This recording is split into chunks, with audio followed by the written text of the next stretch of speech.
The end was near, and I was lucky enough to secure a spot in the shelter. My mother-in-law and husband insisted on bringing our neighbors and their son along. Upon arrival, I only registered my daughter's name. They panicked, claiming we were all together. Looking at the boy, who resembled my husband, standing behind him, I shook my head. I don't know them. The countdown continued on my phone. Meteor shower in 9 days. 14 hours, 23 minutes, and 11 seconds.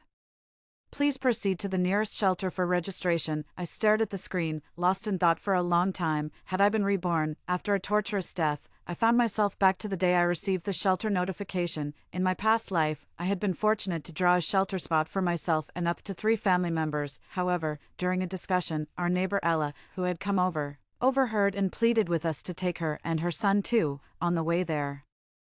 Abbott and I argued incessantly. I felt it was cruel to wait until we arrived to tell Ella there was no room for her. It was better to be upfront early, but he always insisted on discussing it later. Eventually, Abbott went to extreme lengths to extract the shelter password from me, and that's when I realized they were a family. Mom, what's wrong? Feeling the warm embrace of my little one, tears welled up in my eyes. In my previous life, they had cruelly amputated my daughter's arm to force the shelter password from me. Abbott had done it himself, unflinching even as his own daughter screamed in pain. I clenched my teeth, suppressing the urge to retaliate immediately, and after a long pause, I finally spoke. Alice, my sweetie, be good. My voice choked up, and Alice, puzzled, touched my face. Mom, don't cry. I'm not crying, darling. I'm just so happy to see you. After comforting my daughter, I quickly started to prepare. I couldn't afford to confront Abbott right away. In these end times, everyone was for themselves. With evil magnified, I had to keep them calm so my daughter and I could safely meet with the shelter personnel. First, I went to the deserted electronics store to get a new phone and a temporary SIM card. Then, I changed the SIM card's registered name to Shelter Center. Next, I copied the shelter notification I received, altered some critical information, and sent it to myself again. These kinds of messages couldn't be verified for authenticity, so I wasn't worried about Abbott finding out. Then I washed my face and practiced my expressions and tone in the mirror before calling Abbott. Honey, where are you? Where else? At the office. Even with our lives at stake, Abbott kept running to the office. I never understood why. He said he was looking for a chance to get to the shelter. Later, just before my death, Ella told me that after the apocalypse began, Abbott and his mother, Olivia, often spent time with her and her son. They felt that since death was imminent, it was better for the family to be together and enjoy the last moments. The reason they didn't abandon me immediately was because of my wide network. It would be a loss if I managed to find a way to the shelter. She also mentioned that every time I called Abbott, he would put me on speakerphone. She would snuggle in Abbott's arms, listening to him give me the runaround. This time, it was my turn to give them all the runaround. Honey, I have something to tell you. You must not overreact, and don't let anyone notice. The hint was far too apparent, causing Abbott's breathing to quicken. Did you get the spots? It was either Olivia or Ella on the other end who couldn't help but exclaim excitedly, feeling guilty as if he was a thief. Abbott quickly covered it up with a cough, pretending I hadn't heard. I said, "Keep your voice down," following my cue.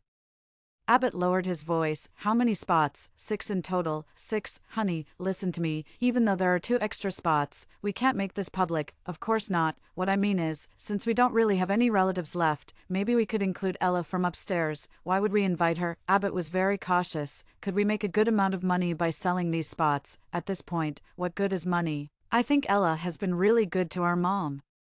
And raising a child alone isn't easy for her. In reality, the signs had been there all along. Ella was particularly close to Olivia, who often helped her out, acknowledging how hard it was for her to raise a child alone. This went beyond normal neighborly relations, but their acting had been so convincing, it had deceived me. There was a moment of silence on the phone before Abbott, probably thinking he had hidden his feelings well and that I wouldn't notice anything, agreed with a fine. Hooked, I curved my lips into a smile. Then I'll go upstairs and talk to Ella right now. No, Abbott's tone was panicked. Then he feigned calm. Let's discuss this with Mom tonight. I was only trying to scare him. I hadn't really planned on going upstairs. Okay, we'll first see if Mom has anyone she wants to bring. Abbott and his mother quickly returned, one after the other, eager to confirm with me, looking at Abbott, who was trying to appear normal, but recalling the horrific scene of him brandishing a knife at his daughter, I forced myself to calm down. Fortunately, getting the shelter spots was significant enough that my unusual behavior didn't arouse their suspicions. They just urged me to show them the shelter news quickly. I showed them the fake news, along with the shelter password, without holding anything back. The mother and son exchanged glances. their eyes swirling with complex emotions. Last time I showed them the shelter news, they had the same ambiguous expressions. Clearly, even with 6 spots ensuring our entry to the shelter, they weren't planning to let me go. This was expected, as after Abbott revealed his true motives, he confessed that he had approached me solely for money. He had researched me early on, learned my preferences, and posed as a good man to win me over. Then, after securing a hefty insurance policy, he planned for me to die in a premeditated accident. He would seamlessly inherit my fortune and bring the long-suffering Ella back into his life. Using my money, he would properly raise his son. The apocalypse interrupted Abbott's plans, but it didn't end them. Not smoking or drinking, cooking, doing laundry, always home before 10 at night. These were all labels Abbott adopted to get close to me, but these made him feel devoid of male dignity. Thus, he resented me. Believing he wouldn't have to live this way if it weren't for his plan to get close to me, only my death could cleanse him of these humiliations over the years. However, I was well prepared. The shelter notice I wrote stated that one must be present in person, otherwise, the password would be invalid. So, even if Abbott wanted to take my life, he could only do so after I entered the shelter. He suppressed the irritation in his heart and said, "Then I'll go up and tell Ella." I pretended to be confused. "Didn't you say you needed to discuss it with Mom?" Abbott paused, then responded, "I spoke to Mom on the phone, and she agreed." Observing that Olivia had left her phone at home and hadn't taken it with her, I smiled and said, "All right, you go find Ella, and I'll stay home to pack with Mom." "I'll go too," Olivia said. "It's inconvenient for her to manage the child alone." "I'll help her pack," I sneered inwardly, thinking how convenient it was supposed to be for me alone with my daughter, but I simply said, sure, if she didn't want to pack, she could just leave with Abbott. It was a matter of life and death anyway. Merely preventing them from entering the shelter was not enough to quell the hatred in my heart. They harmed my daughter and me. Even 15-year-old Abel was involved. I won't let any of them have an easy time. Even though Alice was by my side, I couldn't take action myself. But I had ways to make them pay dearly. They didn't return until midnight. Hearing some noise, I walked out, clutching my shoulder. "My dear, what happened to your shoulder?" Abbott's acting was superb, showing no trace of pretense. I shifted my gaze away from his face and spoke indifferently. "I twisted it a bit while packing. I had thought of taking turns driving with you on the road, but it seems that won't work now. In my past life." Not long after we set off, Abbott accidentally twisted his wrist, and I ended up driving for hundreds of kilometers. This time, I took the initiative. Since I had never played tricks on Abbott before, he easily believed me. "How could you be so careless?" Pretending to be concerned, Abbott furrowed his brow, revealing his true emotions. Driving was hard work, and clearly, they had already planned how to dump this tedious task on me. Too bad their plans wouldn't come to fruition. Afraid that the neighbors would find out we had a spot in the shelter, we agreed to leave at dawn. However, after waiting a long time in the parking lot, Ella and her son were nowhere to be seen. It was just like last time. We were anxious, afraid that early risers exercising would discover us, and we wouldn't be able to leave. Abbott and Olivia asked me to go up and call them. When Ella and Abel finally came down, they then said it was fine for the boy to sleep more since he was growing, making it seem like I was the only one upset about their tardiness. Like his grandmother, Abel was very petty, so he was hostile towards me the whole way. Not only did he trouble me on the road, but he also took advantage of me driving to bully my daughter. So this time, let whoever wants to call them do it. I certainly won't. After all, my past experience taught me that nobody would think that anyone could get a shelter spot at this time, so even if we ran into neighbors, it wouldn't bring disaster. "Adlia, why don't you go up and call them?" Olivia suggested. I used her words from my past life to respond. "Mom, Baber is growing. Let him sleep a little longer. We can wait," Abbott said. "We can't wait any longer. You go call them." Unmoved, I said, "Let the child sleep a bit more." Seeing this, Olivia had no choice but to go up herself. Half an hour later, she came down with the mother and son. Abel clearly hadn't had enough sleep and was frowning as he walked at the back. I approached them and said, "Oh dear, I was just saying Baber is growing and should sleep more. How come you came down so quickly?" Hearing this, Ella gave Olivia a reproachful look. From what I know, Olivia probably blamed their tardiness on Ella. The two seemed a bit upset with each other. Seeing the situation, I silently got into the car without saying anything more and sat in the back row. Alice was sleeping there, curled up nicely. "Adlia, you hold Alice and sit in the front. Let Baber continue sleeping in the back," Olivia said, trying to make amends as she noticed her grandson was unhappy. Ella responded insincerely, "No, it's not necessary." I pretended to get up, but after hearing her, I settled back down. Abel's face grew even darker upon seeing this. Olivia hurried me, saying, "Hurry up." Unfortunately, her grandson was not appreciative and stubbornly said, "No need." Before sitting down in the middle seat, the atmosphere turned awkward for a moment. Then Olivia boarded the vehicle and sat next to Abel. She attentively pulled out a prepared breakfast for her beloved grandson, who, without a word of thanks, grabbed it and began eating on his own. Meanwhile, Ella smoothly opened the passenger door and directly took her seat. Finally, as she had done many times before, she turned to me and asked, "Jiao, you don't mind me sitting here, do you?" Her smile was mocking. Her eyes and brows filled with habitual disdain, I had realized long ago. Thinking she couldn't stand seeing our family happy because she was a single mother, now I understood. Her look clearly said that Abbott was her man, and I was nothing. As we sped along, it wasn't long before I saw the congested highway again. It was about 2 or 3 kilometers from the highway exit. An abandoned minibus lay across the road, and ahead were 5 or 6 cars nearly wrecked due to severe collisions. We couldn't get through. Unexpected situations on the road to survival quickly spread panic inside the vehicle. Abel, like everyone else, was clearly very anxious, but being a teenager, he had his strange pride. He didn't want others to see his fear, so he turned his feelings into complaints. "Are you all brainless, heading out without checking the road conditions?" In my past life, I was driving, and I was the one being scolded. Ella and Olivia were trying to soothe him. Abbott, like his son, transformed his anxiety into complaints against me, blaming me for hitting the road without clearing things up. But now, Abbott was driving, and before he could shift the blame onto me, he was scolded by his own son. He said irritably, who knew the road would be blocked, "Watch your tone with me." This was probably the first conflict between father and son in my memory. Even when the road was tough in the past life and Abel lost his temper, Abbott never even frowned. Unlike his strictness with his daughter, he was always lenient with his son, but on a survival journey, suddenly encountering such an incident is something no one could accept. The fastest route being blocked meant we had to spend much more time reaching the shelter. If we chose another route and it was also blocked, the car wouldn't be able to pass, and walking on foot to the shelter would be impossible, especially since Abbott was driving. The pressure was immense in my past life. I bore such pressure, misunderstood by all. Now, it was Abbott's turn. Abel, after a moment of stunned silence, spoke even more harshly than Abbott. "I won't." Olivia, unaware her son was on the verge of breaking down, told her grandson, "All right, Abbott, say less." Ella, also unhappy with Abbott for yelling at her son, muttered, "You took the wrong road yourself." "Why blame Baber?" Abbott exploded, stormed out of the car, yanked open the middle door, and yelled at Abel, "Get out." Abel was aware that Abbott was his father, and he knew the reasons behind Abbott's marriage and having children with me. Over the years, driven by guilt, Abbott treated him extremely well. He indulged Abel's desires with my money and used my connections to get him into the best schools. Unfortunately, a crooked beam leads to a skewed house.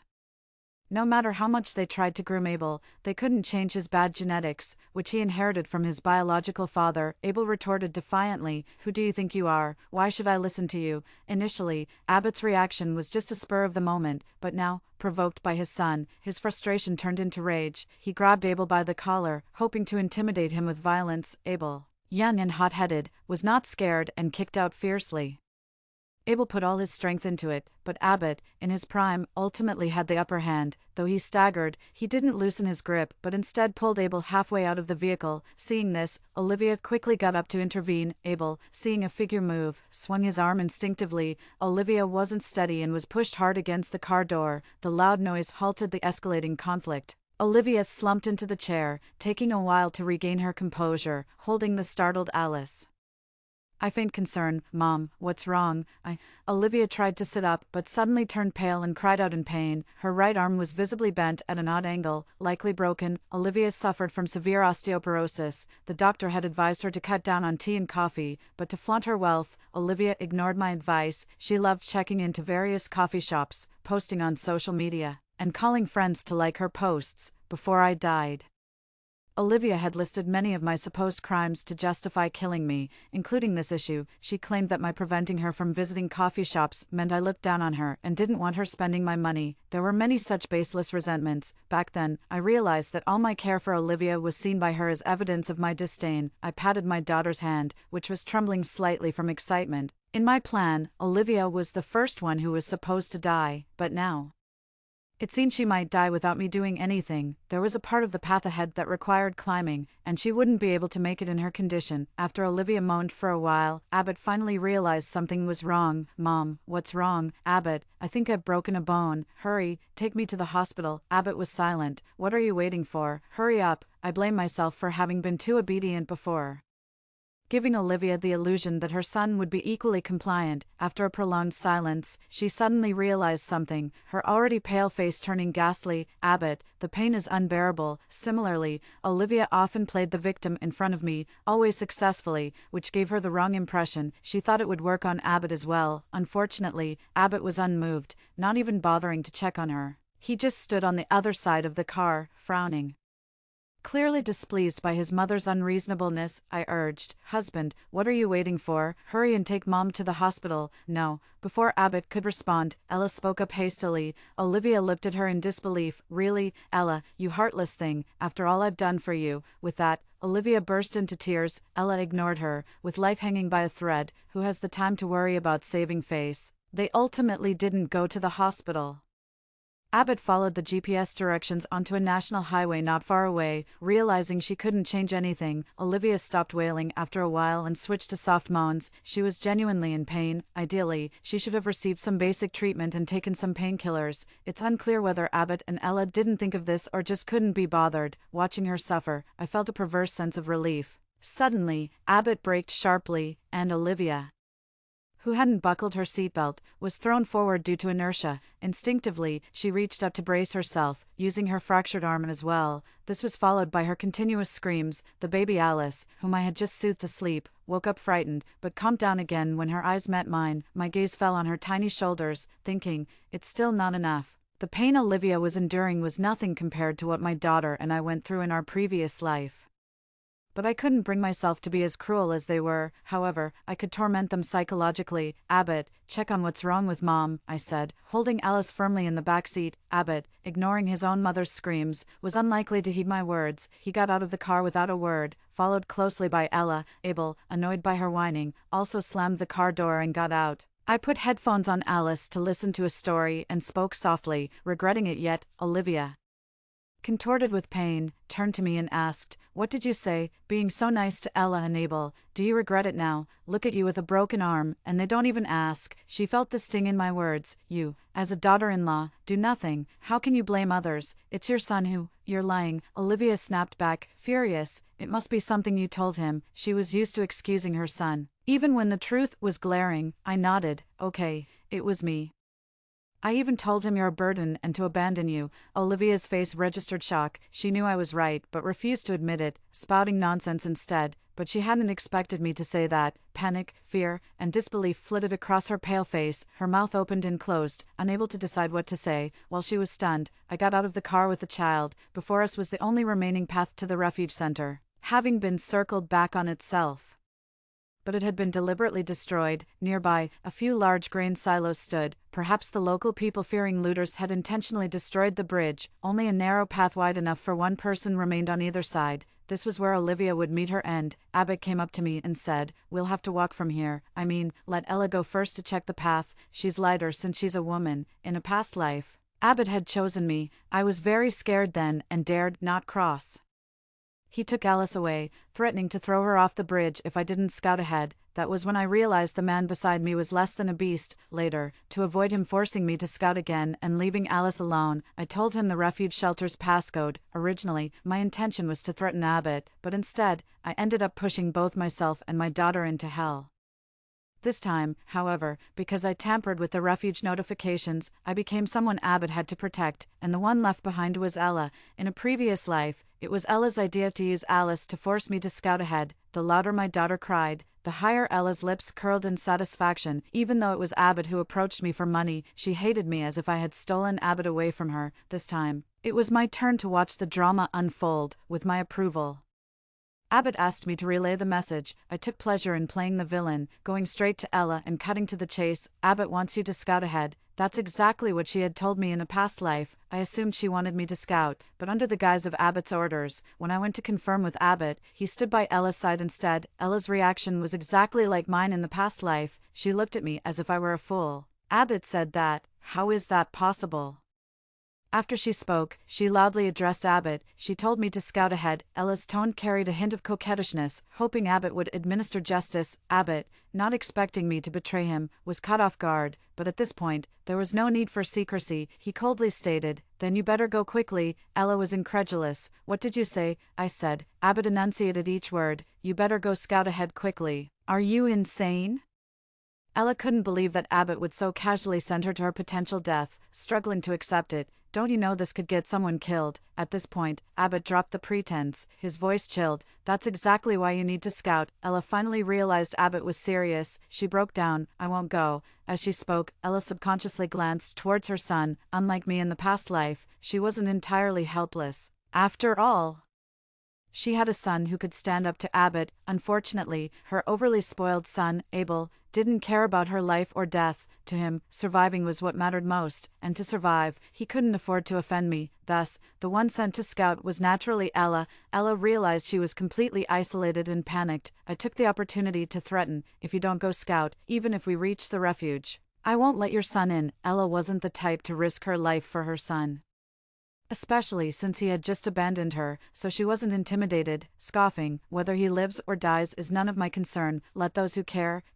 I certainly won't." I knew my threat hadn't worked on Ella. I said it on purpose, to let her son also feel disappointed in her after she had lost hope in him. Abel, who had been playing video games nearby, finally looked up, showing obvious disgust towards his own mother. Just then, Olivia finally managed to get down from the vehicle, catching my attention as I glanced over. Following my gaze, Ella suddenly shouted, "Let her go." The commotion was quite loud, and Olivia heard everything clearly, so, when Ella pointed at her to go, Olivia's face turned pale. She also understood that she would only hold us back, making her the best candidate to scout ahead. Abbott, her son's indifference left Olivia with no expectations from him, and she was on the verge of tears. "I beg you," sighing, I interrupted Olivia, squatting down to look under the bridge. "No need to scout anymore. There won't be any danger," I reassured. Beneath the seemingly fragile narrow path were reinforced steel bars, difficult to spot due to the angle. "Let's not delay any longer. Hurry across," I urged. The meteor shower had been discovered 50 years ago, and the refuge center was well stocked, so I packed only a backpack and strapped my daughter tightly to my chest with a prepared harness, planning to cross first.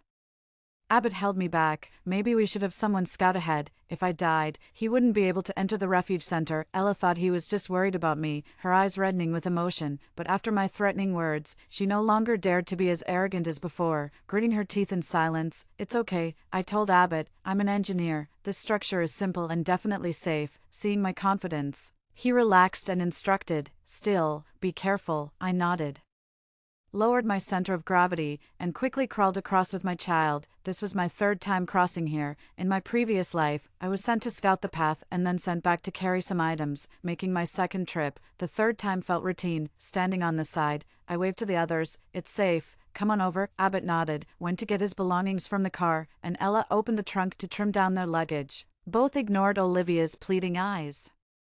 I watched as Olivia's expression turned resentful, planning to use her one last time before her demise. "It's best if you tie yourselves in pairs," I suggested. "That way, if one person has a problem, the other can help." My words nearly brought Olivia to tears. She thought I had finally softened my heart for her, but in a moment, Abbott and Abel quickly moved along the narrow paths on either side, leaving Ella still organizing things for her son. By the time she realized the father and son were almost across, I still have things to carry. I can't take you." Everyone knew Olivia wouldn't make it to the shelter, but no one wanted to be the one to declare her dead. In a panic, Ella grabbed her bag and hurried towards the narrow path. Olivia knew she was her last hope. At this critical moment, ignoring her physical pain, she sprinted towards Ella. My heart pounded like a drum. Olivia was about to die, and my plan for revenge was about to unfold. Just as Ella stepped onto the narrow path, Olivia grabbed the hem of her clothing. Ella tried to break free, but lost her footing due to the uneven path and fell. Both screamed simultaneously, and I, not wanting my young daughter to witness this, turned on the headphones, covered her eyes, and walked further away. Then, even more agonizing screams followed. I hadn't laid a hand on them, but still, my breathing quickened, and I broke out in a cold sweat. "Help! Help!" Their weak cries echoed through the bridge tunnel, sounding like a ghostly call from beyond. I couldn't help but turn back to see Ella, half of her body hanging in midair. If not for one foot caught in a hole on the narrow path, she might have fallen into the riverbed like Olivia. Abbott and Abel stood not far behind me. It seems there's no intention to help, to ensure absolute safety and avoid any mishaps on the narrow path. One must be on all fours, but to help Ella pull her leg out. It was necessary to raise the center of gravity, so they dared not. Somehow, the backpack previously slung over her shoulder got caught around Ella's neck. She lay on her back, twisting her body in terror. This was her just desserts for coaxing Abbott to threaten me using Alice. However, she definitely wouldn't die from this, so I pretended to be the good guy and shouted loudly, "There's something on your neck." After repeating it several times, the panicked Ella finally heard. She might have thought it was Olivia's hand choking her, but her complexion visibly improved when she realized it was just the strap of the bag hanging around her neck. Once she calmed down a bit, she managed to get to us by herself. "Ella, are you all right?" My insincere concern made the other two seem exceptionally indifferent. She walked up to Abbott and slapped him with all her might. "Abbott, you're despicable." Abbott slapped her back. "You caused my mom's death. How dare you hit me?" He showed no trace of sorrow, merely using his deceased mother to excuse his selfishness. Ella's face was twisted from the slap, and only then did she remember Olivia was dead. Feeling somewhat guilty, she turned to hit her own son. "I was about to die, and you didn't come to save me." Abel showed no remorse. "If you hadn't dawdled, none of this would have happened." Seeing his indifferent expression, Ella looked defeated. "You ungrateful child, wasn't I just trying to pack your things? I never asked you to pack. In my previous life, I was slowly tortured to death." They had spent a long time psychologically justifying their actions. Although we knew Olivia couldn't continue with us, abandoning her and watching her die were not the same. Everyone's conscience was probably tormenting them. I took pleasure in their bleak demeanor, shouldered the bag, and urged them to head to the village ahead. That was the only place we could stay before nightfall. Of course, we couldn't tell anyone we were heading to a refugee center. Upon entering the village, we kept our stories straight. We claimed that we had finally contacted a family member who had been traveling abroad before the apocalypse, and had traveled a long distance just to bring her home. Abbott and I posed as a married couple, and Ella as my sister. Initially, they were nervous, fearing that without legal constraints, people might become deranged, but the village had warmly welcomed us and generously promised to provide us with a vehicle. The three of them finally saw a glimmer of hope. I held Alice, bowed my head to feed her fruit, and didn't join their conversation. In my past life, I was as naive as they were, but, at night, we were arranged to sleep on a large heated brick bed. Abel was unwilling and insisted on having his own room, now, with no indulgent grandmother and his mother becoming estranged. No one was there to mediate for him. Angry, Abel just huddled in a corner playing games. Abbott quickly started snoring, and Ella, exhausted both mentally and physically, soon fell asleep. I lay beside my daughter, not planning to sleep, because I knew that the village head would soon bring people over. I don't know how much time had passed when rustling sounds came from the courtyard. Abel, still awake, heard them too and decided to go out and check, but as soon as he opened the door, he was startled by the crowd of people and instinctively wanted to run. Failing to break through the crowd, he turned back, opened the window, and jumped out. Splash! The back was a small pond. Abel couldn't swim and started shouting loudly for help. Startled awake by the commotion, Ella and Abbott saw the villagers who had rushed in and screamed in shock. As usual, I put headphones on Alice and held her close to protect her. The village chief's sinister gaze swept over us, and he sneered.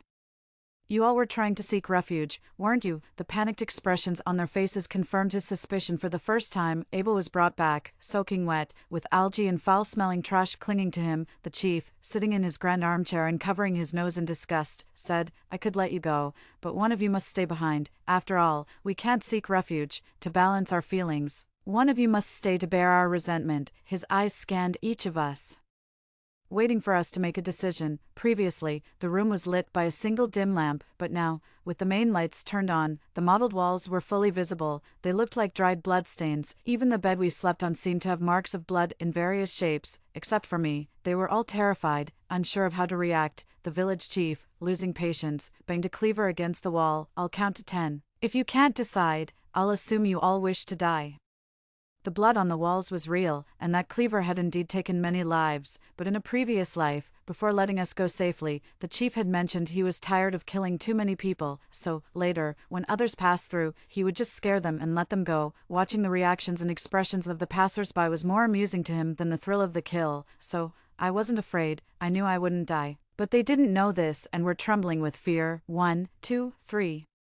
Abbott pushed Ella forward, saying, "She, let her stay." In a previous life, he had pushed me, he had stolen my phone, thinking he had the password, and I could be sacrificed. To protect myself, I only told him I had deleted the password, and those numbers existed only in my mind. Later, we were all released, and thus began the terrifying ordeal for my daughter and me, seeing that Abbott had no integrity. Just like before, the village chief insulted him.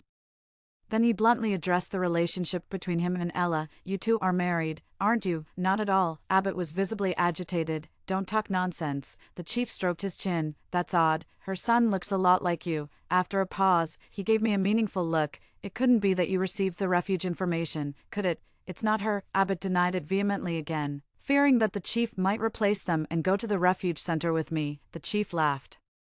"Don't worry, I'm not stealing your spot. What use are a few spots to us, a community of hundreds? If we are all doomed, we might as well face it together." He then turned to me. "Girl, you need to be more vigilant. They are the real family here. Don't die without even knowing it." Unable to read my expression, Abbott felt a pang of guilt. "Honey, don't listen to his nonsense. If there was something between me and Ella, how could I still protect you and push her out?"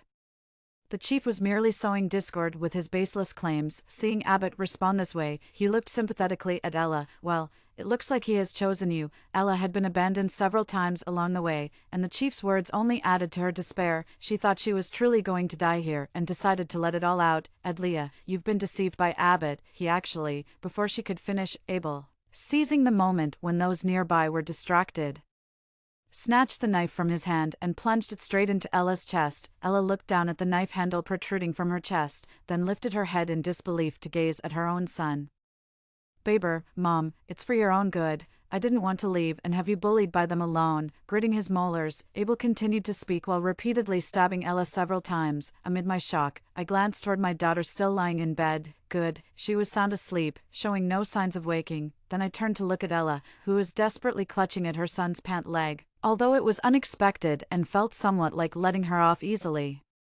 Seeing her witness her own son stabbing her to death did bring me a twisted sense of satisfaction. Abbott, watching Abel's frenzied state, then cautiously glanced at me. Guilty as he was, he feared I might suspect something and refused to bring him to the shelter. Ella twitched for a while, before finally lying motionless in a pool of blood. She died with her eyes wide open, staring directly at Abbott and Abel. I felt a bit calmer than when Olivia died, more of a bittersweet feeling.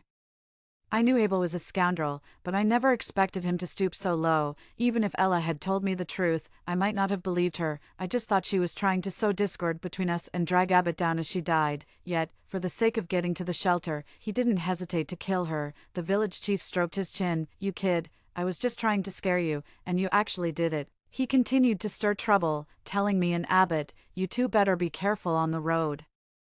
He clearly has a violent streak." Saying this, he signaled to someone nearby, and they placed several knives on the table. "Pick a few of these knives to carry for self-defense." 12. My heart skipped a beat. Last time, he hadn't given out knives. The village chief obviously saw Abel's deranged behavior and wanted to use this method to create discord. Killing too many might be excessive, better to strike at their hearts. He let us go.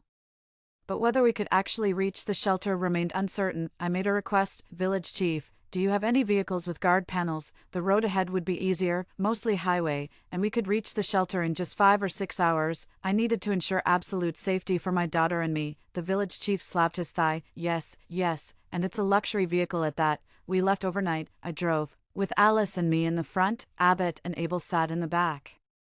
Since they still needed me to enter the shelter, they had no choice but to obey. Yet, both of them ruthless, one abandoning his mother and the other personally killing his, were hardened individuals. They held the knives provided by the village chief, each leaning against a car door, wary of each other. Karma came swiftly. I hardly had to lift a finger, and 2 of my enemies were already gone, though it wasn't as planned. It didn't affect what I needed to do next.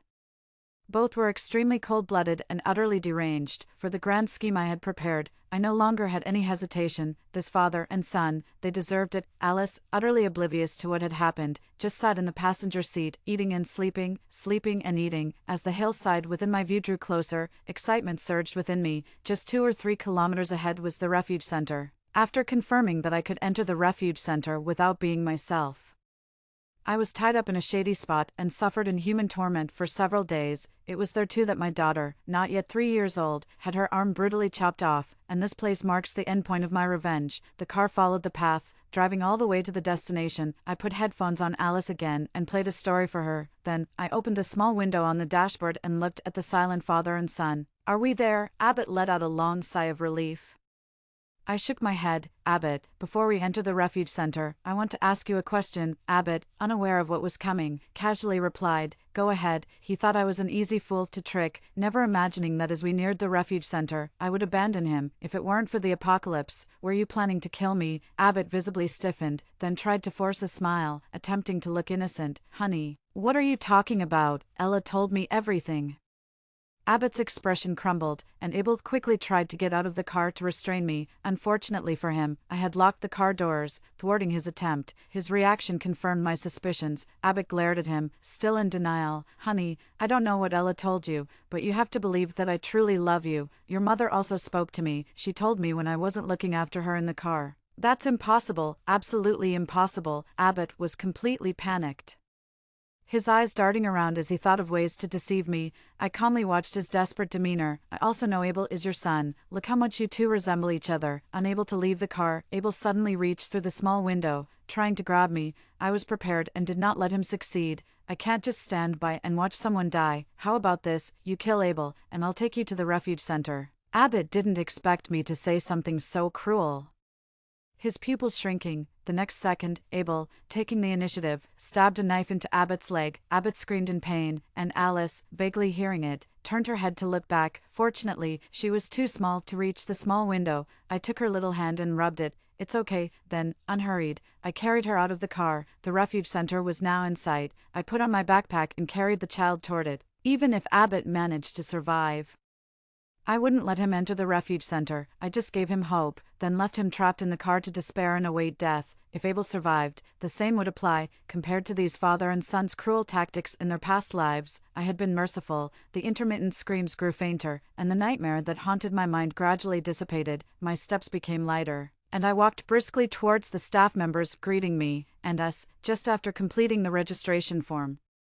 A weak voice came from not far behind. Abbott and Abel, covered in blood, got down from the car. Seeing the broken dashboard, it was clear they had no hope of breaking the window and had opted to try to get into the driver's area instead. Alice had already been taken inside by someone, so I had nothing to fear. I stepped forward as if nothing had happened, ready to go through security. Abbott, desperate, shouted, "We're together." The staff member looked at me for confirmation, and I impassively shook my head. "I don't know them." At that moment, Abbott, summoning all his strength, limped towards me. Abbott addressed the staff. "My name is Abbott." She included my name when she filled out the information online. The staff member, holding a printout, responded, "I'm sorry, sir, the lady initially registered just herself and her child." "That's impossible." Abbott quivered with anger. He was a smart man and quickly realized that I had never intended to bring them into the shelter from the start. I had shown him fake news and registration forms. "Damn bitch." He limped towards me, looking as though he wanted to strangle me, but fortunately, security stopped him. There were many who desperately wanted to get into the shelter. No one believed him. "Please leave, or we will have to force you out," switching to a pitiful tone. Abbott then pleaded, "I'm injured. Can I at least get some medical treatment before I go?" The staff member replied indifferently, "Sorry, medical supplies are only for those in the shelter." "What about him? His injuries are worse than mine. Can't you?" Abel was covered in blood, unable to speak, seemingly on the brink of death. He had a knife stuck in his abdomen, the cloth on the handle matching exactly with the torn fabric from Abbott's sleeve. The staff member's expression shifted slightly. "Monster, to think you wouldn't spare even your own son to get into the shelter." "No, I didn't." Abbott noticed the tear in his sleeve, unable to defend himself. Suddenly, he saw me still outside, watching him coldly, and became agitated. "It was her. She made me kill my son, promising to get me into the shelter. It's all because of her, this wicked woman." He couldn't finish his sentence as security knocked him out and threw him back into the car. Then they called a forklift from the nearby construction site and moved the car to a nearby pile of vehicles. Blood was still streaming from Abbott's thigh. It was uncertain if he would wake up. I hoped his life force was strong enough for him to regain consciousness, to awaken and feel the ebb of life, just as I had in my previous life.